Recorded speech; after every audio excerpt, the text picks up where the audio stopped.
I'd like to start by first telling you about the organization of notes. Now, I feel that the syllabus which we have got, the UPSC syllabus, is our guiding light. इसीलिए एक UPSC syllabus की copy मैंने अपने study table पर हमेशा रखी. उसके साथ ऑर्गेनाइजेशन ऑफ नोट्स एक दूसरा पॉइंट है जिस पे आपको सबसे ज़्यादा काम करने की ज़रूरत है, क्योंकि मैंने भी यही किया. अपने नोट्स को मैंने अपने सिलेबस को अलग अलग टॉपिक्स में हम डिवाइड जैसे कर लेते हैं वैसे डिवाइड किया और हर टॉपिक को मैंने एक अलग फोल्डर बनाया. तो उससे रिलेटेड जो भी मुझे एडिटोरियल कहीं न्यूज़पेपर में या कहीं इंटरनेट पे ऑनलाइन मैंने उसके बारे में पढ़ा, तो वो सारा मटेरियल मैंने उस एक फ़ोल्डर में डाल दिया. तो एक ये चीज़ है कि अपने नोट्स को आप अच्छे से ऑर्गेनाइज करें. मैंने कोशिश की कि मैं खुद अपने नोट्स रेफरेंस बुक से बनाऊं, क्योंकि जब मैं खुद उसको लिख लेती थी तो जो अंडरस्टैंडिंग है वो मेरी बेटर हो जाती थी. तो खुद के नोट्स पे मैंने खुद नोट्स बनाने की ज़्यादा कोशिश की. इसके अलावा करंट अफेयर्स बेस्ड स्टडी, इस पे भी मैं थोड़ी सी बात करना चाहूँगी आपसे. मैंने ये किया कि क्योंकि ज़्यादा ह्यूमैनिटीज़ का बैकग्राउंड नहीं था, तो जो भी करंट अफेयर्स पे मैं पढ़ती थी, जैसे कई बार कोई इम्पॉर्टेंट न्यूज़ जो है, जैसे इलेक्शन है, प्रेसिडेंशियल इलेक्शंस हैं, तो उस पर बहुत सारे आर्टिकल्स आप देखोगे कि न्यूज़पेपर में आते हैं. वहीं से मैंने एडिटोरियल्स के नोट्स बनाए, उनको इकट्ठा किया और करंट अफेयर्स से ही मैंने कोशिश की कि पेपर 2 यानी GS2 और GS3 की मैक्सिमम प्रेपरेशन मैं कहूँगी कि मैंने न्यूज़पेपर्स, आर्टिकल्स ऑनलाइन जो आपको मिल जाएंगे, अच्छे आर्टिकल्स अच्छी वेबसाइट्स के, न्यूज़पेपर्स के, वहाँ से मैंने कोशिश की कि GS2 और GS3 के आंसर्स मैं वहाँ से कवर कर सकूँ. बाकी GS1 में तो काफ़ी पार्ट जो है स्टैटिक है, जैसे हिस्ट्री, जियोग्राफी, वर्ल्ड हिस्ट्री, तो इसके लिए स्टैंडर्ड बुक्स ही मैंने रेफ़र की थी. नेक्स्ट चीज़ जो मैं आपसे शेयर करना चाहूँगी और मुझे लगता है कि ये चीज़ बहुत इम्पॉर्टेंट है UPSC के लिए, वो है आंसर राइटिंग. जनरल स्टडीज़ और ऑप्शनल के जो टोटल हमारे रिटन के मार्क्स हैं, वही मार्क्स हैं जो हमें कहते हैं ना आखिर आपको रैंक अच्छी दिलाएंगे. तो आप जैसे मैंने ये किया कि आंसर राइटिंग पे शुरू में बहुत डर लगता था कि आंसर अच्छे से नहीं लिख पा रही हूँ, और क्योंकि इंजीनियरिंग बैकग्राउंड से हूँ तो बस पॉइंट्स में छोटा छोटा लिखने की आदत है. लेकिन जैसे सोशियोलॉजी ऑप्शनल है, आपको डिटेल में सब बताना पड़ता है, और जनरल स्टडीज़ हैं, कुछ डेफिनेशंस रहती हैं, तो मुझे भी शुरू में काफ़ी डर लगता था आंसर्स लिखने से.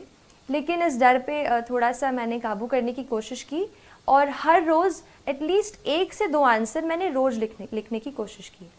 तो ये चीज़ मैंने की, 1-2 आंसर 1-2 मैं रोज़ लिखती थी. और उसके बाद फिर मैंने कुछ टेस्ट सीरीज़ ज्वाइन की, जिसमें मैं हर संडे को कोई एक टॉपिक रहता था जिसको मैं पूरे वीक में पढ़ती थी और वही टॉपिक्स के मैं आंसर्स लिखती थी. तो ये क्योंकि कॉम्पिटिटिव एग्ज़ाम है, आपको 1 या आधा मार्क एक्स्ट्रा स्टील करना है, तो इसके लिए आप कोशिश करें कि अपनी रीडिंग वाइड रखें और आंसर राइटिंग की बहुत सारी प्रैक्टिस करें. आंसर राइटिंग की अगर बात कर रही हूँ तो ये बता देती हूँ कि थोड़ा सा मैंने कोशिश की कि कुछ ऐसे सॉल्ट जैसा अपने आंसर में ऐसा स्प्रिंकल करूँ कि आंसर की क्वालिटी अच्छी हो जाए और एग्जामिनर थोड़ा एक्स्ट्रा मार्क्स दे दे. तो इसके लिए मैंने कोशिश की, जैसे फैक्ट्स कहीं से अपन जैसे न्यूज़पेपर पढ़ते हैं, कोई फैक्ट्स पढ़ते हैं, उसको मैंने पहले एक बुक में अलग से नोट कर लिया था.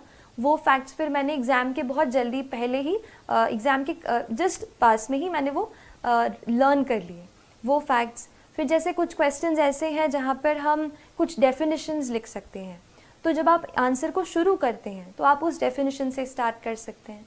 इसके अलावा कुछ कमेटी की रिपोर्ट्स होती हैं, जैसे ARC रिपोर्ट्स होती हैं, या फिर एक और बहुत इम्पॉर्टेंट रिसोर्स जो मैंने बहुत ही ज़्यादा यूज़ किया है वो है नीति आयोग का 3 ईयर एक्शन एजेंडा. ये जो एक डॉक्यूमेंट है, इसमें आपको गवर्नमेंट की सारी स्कीम्स एक जगह पर मिल जाएंगी. So you understand the perspective of the government. और वो मैंने पूरा डॉक्यूमेंट, उसमें काफ़ी टाइम लगा पढ़ने को, बट जब मैंने एक बार पढ़ लिया था तो काफ़ी कुछ मैं उसका अपनी आंसर्स में कोट कर पाई. तो जो भी गवर्नमेंट के डॉक्यूमेंट्स हों, जैसे इकोनॉमिक सर्वे आता है, बजट आता है, ये आप बिल्कुल अच्छे से पढ़ें. मैंने भी पढ़ा और इसको फिर मैंने कोशिश की कि आंसर में लिखूं. और एक और लास्ट चीज़, आंसर्स में आप थोड़ा सा कहीं फ्लो चार्ट या कहीं इंडिया का मैप ऐसे भी आप घर से प्रैक्टिस पहले से जब आप आंसर राइटिंग करते हो आप उसमें प्रैक्टिस करो। मैंने एक शीट में जो भी मुझसे लगा कि ये यूज़ हो पाएगा, मैंने एक जगह पे सारी ड्राइंग्स ऐसे फ्लो चार्ट्स इकट्ठा कर लिए थे और वही फिर मैं रिवाइज़ करके आंसर हॉल में जो भी राइटिंग हॉल था वहाँ गई। तो उससे मुझे लगता है कि आंसर्स मैं अच्छे लिख पाई और तय वक्त में, यानी जो हमें 3 आवर्स का टाइम मिलता है उसमें मैंने कोशिश की कि मैं सारे आंसर्स जो है वो कंप्लीट करके आऊँ।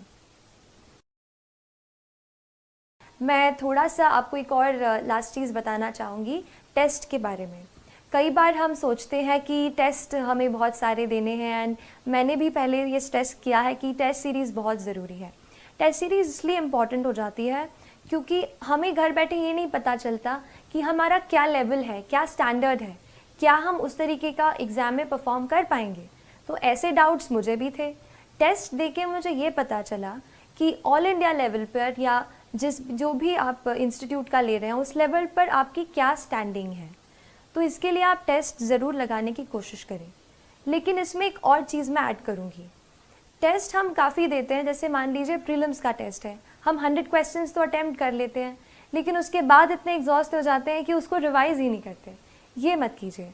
मैंने बहुत जब ये गलती की बाद में रियलाइज़ हुआ कि कई क्वेश्चंस फिर से ऐसे आ गए जो मैंने पहले कर चुके थे पर मैंने उनको पढ़ा नहीं था। तो आप ये करो। और मैंने ये किया था कि पहले मैंने जैसे एग्ज़ाम दे दी, 2 घंटे में हमने पहले क्वेश्चन सारे सॉल्व कर लिए। उसके बाद आप घर जाके अपने जहाँ आप पढ़ते हैं सारे क्वेश्चन को एक एक करके फिर से पढ़िए, जो भी उनका सोर्स है वहाँ से पढ़िए, उसको रिवाइज़ कीजिए या फिर मैंने उसको अलग एक कॉपी में नोट कर लिया था, जो भी इम्पॉर्टेंट पॉइंट्स मुझे टेस्ट से मिलते थे फिर उसको मैंने अलग से रिवाइज़ किया। The motivation that I got to prepare for this exam came through the preparation itself. When I started, I did not really know what I was going into. But when I started reading much and more, I found out that there are many people in this world, in our country, who are unfortunate, more unfortunate than we ever can be. I felt, how can I use my learning capacity, my ability to learn, to reach a position where I can help them and better their lives in some manner or the other.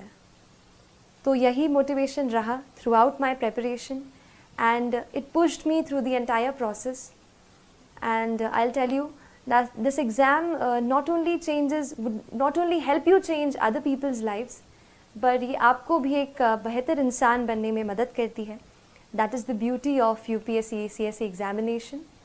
It makes you into a person who's much more sensitive, who's much more responsible, and who looks forward to doing something for the society.